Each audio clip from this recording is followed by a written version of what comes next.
اعوذ باللہ من الشیطان الرجیم بسم اللہ الرحمن الرحیم رب اشرح لی صدری ویسر لی امری واحلل عقدۃ من لسانی یفقہوا قولی اللہم صل علی محمد وآل محمد وعجل فرج آل محمد۔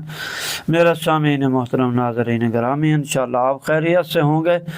آج ہماری جو موضوع ہے اور گفتگو سلسلہ ہے وہ قرآن کریم تفسیر کے بارے میں۔ ہم آیت نمبر سورہ بقرہ کی آیت نمبر 84 پہ پہنچے تھے۔ آج اس سے ہم شروع کرتے ہیں اور جہاں تک توان ہوئی ہم بیان کریں گے۔ تو پہلے قرآن پڑھتے ہیں، پھر اس کے بعد ان آیات کو پڑھتے ہیں، پھر اس کا ترجمہ کریں گے اور پھر ہم اس کی تفسیر کی طرف جائیں گے۔ وَإِذْ أَخَذْنَا مِيثَاقَكُمْ لَا تَسْفِكُونَ دِمَاءَكُمْ وَلَا تُخْرِجُونَ أَنفُسَكُمْ مِنْ دِيَارِكُمْ ثُمَّ أَقْرَرْتُمْ وَأَنْتُمْ تَشْهَدُونَ ثُمَّ أَنْتُمْ هَؤُلَاءِ تقتلون أنفسكم وتخرجون فريقا منكم من دياركم تظاهرون عليهم بالإثم والعدوان وإن يأتوكم أسارى تفادوهم وهو محرم عليكم إخراجهم أفتؤمنون ببعض الكتاب وتكفرون ببعض فما جزاء من يفعل ذلك منكم إلا خزي في الحياة الدنيا ويوم القيامة يردون إلى أشد العذاب وما الله بغافل عما تعملون أولئك الذين اشتروا الحياة الدنيا بالآخرة فلا يخفف عنهم العذاب ولا هم ينصرون۔ اب ترجمے کی طرف چلتے ہیں۔ اور ہم نے تم سے عہد لیا کہ تم ایک دوسرے کا خون نہ بہاؤ گے اور اپنے لوگوں کو جلا وطن نہیں کرو گے۔ پھر تم نے اس کا اقرار کیا اور تم اس کے گواہ ہو، پھر تم اپنے لوگوں کو قتل کرنے لگے اور اپنے ایک گروہ کو شہر بدر کر دیا اور گناہ اور سرکشی کے ذریعے ان پر غلبہ حاصل کرنا شروع کر دیا، حالانکہ تمہارے کوئی قیدی بن کر آتے تو تم فدیہ دے کر آزاد کروا لیتے، جبکہ ان کا نکالنا ہی تم پر حرام تھا، لیکن تم کتاب کے ایک حصے پر ایمان رکھتے ہو اور ایک حصے کا انکار کرتے ہو، اور تم میں سے جو بھی ایسا کرے گا اس کے علاوہ اور سزا کیا ہو سکتی ہے کہ وہ دنیاوی زندگی میں رسوا ہوں اور آخرت کی دن اسے سخت عذاب دیا جائے، اور جو کچھ تم کر رہے ہو اللہ اس سے غافل نہیں ہے۔ یہاں وہ لوگ ہیں جنہوں نے آخرت کے عوض دنیا زندگی خریدی ہے، ان سے عذاب ہلکا نہ کیا جائے اور نہ ہی ان کی کوئی مدد کی جائے۔ ان آیات کے ضمن میں ہم امام الحسن العسکری علیہ السلام یعنی امام الحسن العسکری نے جو اللہ تعالیٰ کے اس قول وَإِذْ أَخَذْنَا مِيثَاقَكُمْ کے ذریعے ذیل میں فرمایا، اے بنی اسرائیل والو، یاد کرو اس وقت کو جب تمہارے اسلاف اور ان کے بعد جن تک یہ خبر پہنچی ہے ان سے یہ عہد و پیمان لیا گیا تھا کہ لا تسفکون دماءکم، کہ تم ایک دوسرے کا خون نہیں بہاؤ گے، یعنی ایک دوسرے کو قتل نہیں کرو گے، ولا تخرجون انفسکم من دیارکم، یعنی دوسرا عہد تھا کہ تم ایک دوسرے کے گھروں سے نہیں نکالو گے، ثم اقررتم، پھر تم نے عہد و پیمان کا اقرار بھی کیا، یعنی اس عہد و پیمان کا تمہارا اسلاف نے اقرار بھی کیا اور اس کو اپنے لیے ایسا ہی لازم قرار دیا جیسے تم نے اس کو اپنا لیے لازم قرار دیا ہے۔ وَأَنْتُمْ تَشْهَدُونَ، اور پھر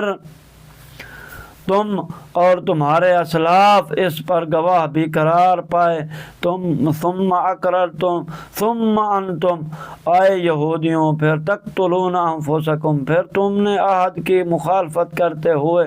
ایک دوسرے کو قتل کرنا شروع کر دیا، وتخرجون فریقا منکم من دیارہم، اور تم نے اپنے ایک گروہ کو ان کے گھروں سے نکال دیا، ان پر قہر و غلبہ حاصل کرتے ہوئے تم نے اپنے ایک گروہ کو ان کے گھروں سے نکال دیا، حالانکہ تم نے جن کو اپنے گھروں سے نکالا یا جن کو تم نے قتل کیا وہ اس کے حقدار نہیں تھے، بلکہ تم نے بغیر حق کے ان کے ساتھ ایسا کیا، اور یہ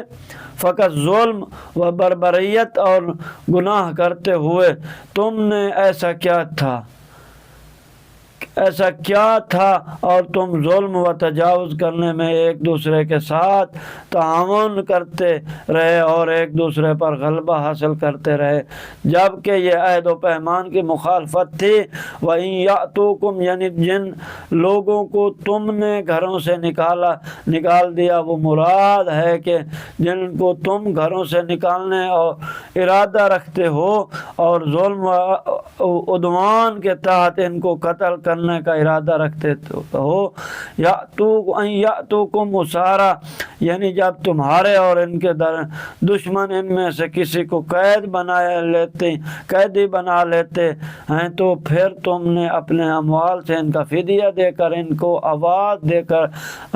کروا لیتے ہو، وَهُوَ مُحَرَّمٌ عَلَيْكُمْ إِخْرَاجُهُمْ، حالانکہ ان کو گھروں سے نکالنا ہی تمہارے پر حرام تھا، یعنی اگر ان لوگوں کو کوئی دشمن قیدی بنا لیتے تو اپنا مال دے کر آزاد کروا لیتے ہو، جبکہ ان کو ان کے گھروں سے نکالنا ہی حرام تھا۔ اس آیت میں اللہ تعالیٰ نے اخراجہم کو دوبارہ ذکر کیا ہے تاکہ یہ معلوم ہو کہ مراد یہ نہیں کہ ان کو فدیہ دے کر آزاد کروانا حرام ہے، بلکہ ان کا گھروں سے باہر نکالنا یہ حرام تھا۔ اس کے بعد اللہ تعالیٰ فرمایا افتؤمنون ببعض الکتاب، کیا تم کتاب کے بعض حصے پر ایمان رکھتے ہو، یعنی جو تمہارے مفادات کو بیان کرے اس کو قبول کرتے ہو کہ ہاں یہ اللہ تعالیٰ کا حکم ہے، اس کو ماننا چاہیے تاکہ مفاد حاصل کیا جا سکے، وَتَكْفُرُونَ بِبَعْض، اور بعض حصے کا انکار کرتے ہو، یعنی جس حصے میں تمہارا کوئی فائدہ نہیں ہے یا تمہارے خلاف ہے اس کو تم مانتے نہیں ہو، اس کا انکار کرتے ہو، یعنی ان کا قتل حرام تھا اور ان کو گھروں سے بے دخل کرنا بھی حرام تھا، اس کو تم نے نہیں مانا۔ امام علیہ السلام فرماتے ہیں ان پر کتاب خدا نے اپنے لوگوں کو قتل کرنا اور ان کو گھروں سے نکالنا حرام قرار دیا تھا، ایسے ہی قیدیوں کا فدیہ دے کر ان کو آزاد کروانا واجب قرار دیا تھا۔ تمہیں کیا ہو گیا ہے کہ تم بعض حصے میں اطاعت کرتے ہو، یعنی قیدیوں کو فدیہ دے کر آزاد کروانے والے حکم کی اطاعت کرتے ہو اور بعض حصے کی نافرمانی کرتے ہو۔ بعض اپنے لوگوں کو قتل کرنا اور ان کو شہر بدر کرنا یہ حرام تھا، اس میں خدا کی نافرمانی کرتے ہو، گویا تم کتاب کے بعض حصے کا کفر اور بعض پر ایمان رکھتے ہو۔ تو میرے سامعین محترم یہاں سے انشاءاللہ ہم اس فرمان کو پھر آگے ادامہ دیں گے۔ والسلام ورحمۃ اللہ وبرکاتہ۔ اللہم صلی علی محمد وآلہ